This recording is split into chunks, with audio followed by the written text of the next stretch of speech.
क्या कराची में अमन एक ख्वाब बनकर रह गया है और इफामत अफीम की जिस पॉलिसी पर हुकूमत अमल पैरा है उसको मीडिया किस तरह से देखता है? क्या ये पॉलिसी ठीक है? क्या इससे मसाइल का हल निकल आएगा? इस पर बात हो रही है। ब्रेक पर जाने से पहले मुबशर लुकमान ने बात की और कहा कि इफामत अफीम की जो पॉलिसी है उसकी वजह से हमें नुकसान भी हो रहा है। सुहेल बड़ा साहब, अफामत अफीम की जो पॉलिसी है ये भी तो कहा जाता है कि हुकूमत इसी वजह से ब्लैकमेल होती है। जुल्फ़िकार मिर्जा एक बयान देते हैं, उसके बाद हुकूमत से अलहदगी की धमकियां, और शायद यही वजह है जिसकी वजह से कराची में जो हालात हैं वो अब इस नहज पर आ गए हैं। देखें जी, मैं बड़े अपनी हकीर राय का इजहार करते हुए जनाब मुबशर लुकमान साहब से फिर इख्तलाफ करता हूँ। देखें, या तो ये तजर्बा ना किया गया हो, कराची में दो ऑपरेशन हुए, फ़ौज ने ऑपरेशन किया, सिविल एजेंसियों ने ऑपरेशन किया, वहाँ पे कठपुतली हुकूमतें बनाई गईं। हर तजर्बा करने के बाद फ़ौज दोबारा MQM को कौमी इदारे में लाई है। पहली दफ़ा मुझे बात तो करना, पहली दफ़ा पीपल्स पार्टी और मुत्तहिदा, जो कि सिंध की दो असल ताकतें हैं, वो बैठी हुई हैं। अगर आप इनमें से एक ताकत को निकाल देंगे तो सिंध के अंदर आग लग जाएगी।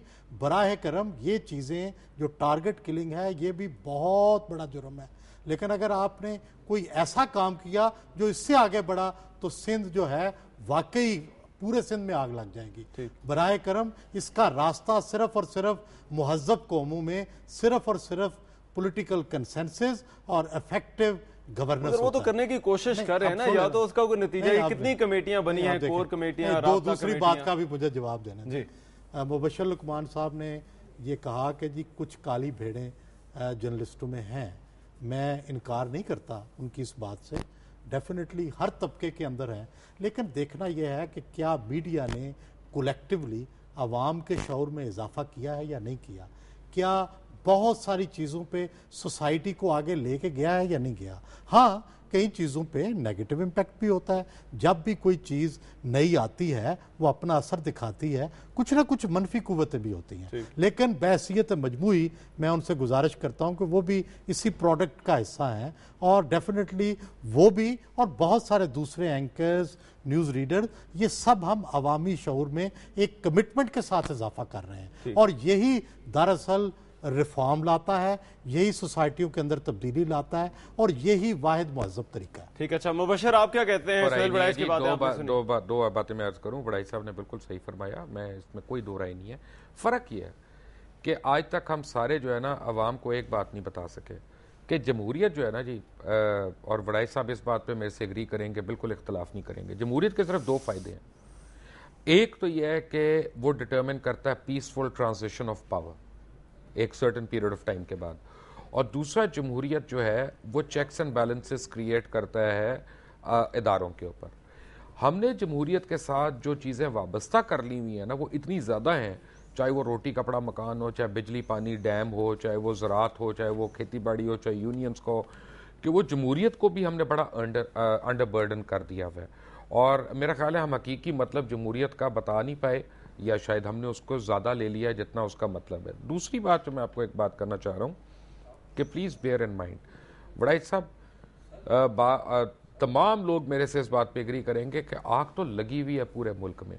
इस मुल्क का कौन सा शहर है जहाँ पे आग नहीं है, जहाँ पे मार नहीं है, जहाँ पे कत्ल नहीं है, जहाँ पे गुर्बत नहीं है, जहाँ पे महंगाई नहीं है, जहाँ पे बेरोज़गारी नहीं है, जहाँ पे अफलास नहीं है, जहाँ पे इस्मत दरी नहीं है, जहाँ तेज़ाब फेंकने के औरतों पे वाक़यात नहीं हो रहे। यही तो आग होती है। और आग क्या होती है? फिजिकल आग तो नहीं माचिस से कोई लगाता। प्रॉब्लम यह है कि गवर्नेंस जो है उसके लिए सबसे बड़ी ज़रूरी चीज़ है कि ओनरशिप हो। ओनरशिप कौन ले सकता है? ओनरशिप सिर्फ वो शख्स ले सकता है जो सूटकेस लेके इस मुल्क में ना आया हो, जिसके बच्चे भी इस मुल्क में हो, जिसकी दौलत भी इस मुल्क में हो, जिसने रहना भी यहाँ पे हो। अगर मैंने यहाँ पे रहना है इस मुल्क में और आपने भी यहीं पे रहना है, तो हम भले एक दूसरे को बुरा कहें, हम उसमें से कोई ना कोई बेहतरी निकाल लेंगे। लेकिन अगर मैंने भाग जाना है यहाँ से, तो फिर आप मेरे पर क्या चेक एंड बैलेंस रखेंगे? इस मुल्क में मैं सिर्फ एक एग्जांपल हमेशा देता हूँ, and I want to make that example, कि 60 साल में, बल्कि 59 ईयर्स में कराची शहर का जो हाल था वो हम सारों ने देखा। हम सारों ने देखा कितना अबतर बदतरीन शहर था वो कराची जो है। एक शख्स आया, मुस्तफ़ा कमाल उसका नाम था, he was son of the soil, son of the city. उसने आके कहा कि ये मेरा शहर है। 4 साल में उसने उस शहर की काया पलट दी। all Rahman, you and I and all these politicians need to do is take ownership of this country. हमें मानना पड़ेगा कि हमारा मुल्क है और हमने ही मगर मुबशर ओनरशिप के साथ एक और भी तो मसला है ना। अभी जो 3 बड़ी जमातें हैं उनके बारे में कहा जाता है कि वो इस शहर की ठेकेदारी का मामला जो है वो अभी बुनियादी वजह है कराची में जो कुछ हो रहा है, और ये जो जमातें एक दूसरे से खौफजदा हैं और यही शायद हम भुगत रहे हैं और कराची में रहने वाले खास तौर पर जो है वो इसका निशाना बन रहे हैं। तो फिर ये ना कहें कि आप मसाइल का हल नहीं है, आप ये कहें ना कि तीनों जमातों में वेस्टेड इंटरेस्ट हैं और वो उस वजह से मसले का हल नहीं करना चाहते। सारे जो हैं वो चाहे लैंड माफिया उसमें शामिल है, चाहे उसमें कोई और करप्शन की माफिया शामिल है, चाहे उसमें कोई और रीजन शामिल है, मर तो आम आदमी रहा है ना। ठीक, अच्छा मुझे सोहेल साहब जी, मैं सर गुजारिश करना चाहता हूं कि इन्होंने मुबशर लुकमान साहब ने तकरीबन तमाम ही सही मसाइल उठाए हैं, लेकिन पाकिस्तान का मसला ये भी रहा है कि पूरी तारीखी हिस्ट्री में एक पॉलिटिकल गवर्नमेंट से दूसरी पॉलिटिकल गवर्नमेंट को पीसफुल ट्रांजिशन ऑफ पावर आज तक नहीं हुआ, और जितनी देर तक ये पुरअमन इंतकाल इक़्तिदार नहीं होगा उस वक़्त तक एक सर्कल पूरा नहीं होगा। पहली तो उनकी बात का मैं ये जवाब देता हूँ। दूसरी जो बात है कि महंगाई, बेरोज़गारी, ये हमारे सब के मसाइल हैं और हमें सब कलेक्टिवली इसके बारे में सोचना है और हल करना है। लेकिन सवाल ये है कि जो कराची का मसला है ये बहुत ही सेंसिटिव है। कराची बैरूत बन सकता है अगर हमने अकल से काम ना लिया। आप बैरूत की मिसाल सामने रखें कि किस तरह वहाँ मुसल्ला मलेशिया बन गए थे और सालों उनकी खाना जंगी हुई थी, और अब कहीं जाकर वो आग ठंडी हुई है लेकिन मलेशिया उसी तरह बरकरार है। हमें बड़े तहम्मुल से और इसका सिर्फ और सिर्फ एक ही रास्ता है कि इंतहाई अक्लमंदी से सारे फरीकों को बिठा के उनकी मर्जी से और उनकी राय लेकर और उनको डिसोसिएट किए बगैर, एलियनेट किए बगैर।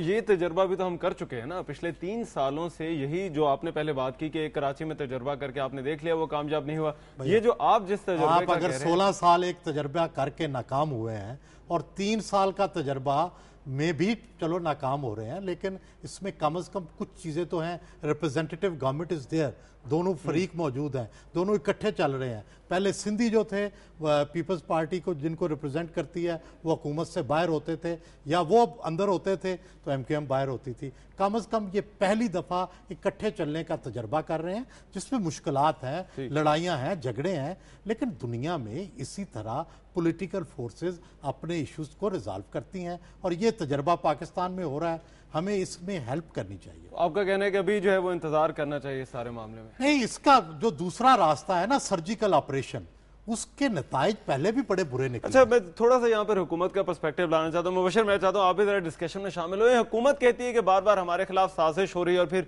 मीडिया में भी इस तरह की बातें बहुत से चैनल्स पर की जाती हैं, नामालूम अफराद, और कराची के हालात का जब भी जिक्र किए सियासी जमातों के कारकुन और नामालूम अफराद का जिक्र होता है। आप मीडिया की जो कवरेज है कराची के हालात को लेकर, इसको किस तरह से देखते हैं? रहमान, मैं आपको जरा सा पीछे लेके जाऊंगा। आपको मैं आपकी एग्जांपल दूंगा। आप जब दुनिया न्यूज़ में आए थे तो मैंने आपको देखा था कि आप सैलाब ज़दगान की वहाँ पे इलाकों में गए थे जहाँ सैलाब आए थे और आपने वहाँ पे ट्रांसमिशंस भी की थी और दुनिया के लिए आप कर रहे थे, जैसे हम भी अपनी अपनी जगहों पे कर रहे थे। आपने देखा कि इस वक्त वहाँ पे एक बड़ा सीरियस प्रॉब्लम हुआ है कि अगर वहाँ पे लोकल बॉडीज़ होती तो आप बहुत हद तक उन मसाइल पे काबू पा सकते थे, जो मसाइल मेजर इश्यूज बन गए। आप सिंध ले लें, आप कराची ले लें, आप ये जो वड़ाई साहब ने एक बात की ना कि एक मुंतखब हुकूमत से दूसरी मुंतखब हुकूमत तक नहीं मुंतकली हुई, मैं एग्री करता हूँ, इसमें तो कोई दो राय नहीं है ना, वो तो एक हमारे सामने हमारी जिंदगियों की बात है। अच्छा मुबशर, मैं यही से गुफ्तगू का सिलसिला जारी रखूंगा, मुझे ब्रेक लेनी है, ब्रेक के बाद वापस आते हैं और फिर आपसे ही गुफ्तगू का आगाज करेंगे। प्रोग्राम मीडिया व्यू अभी जारी, हमारे साथ रहिएगा।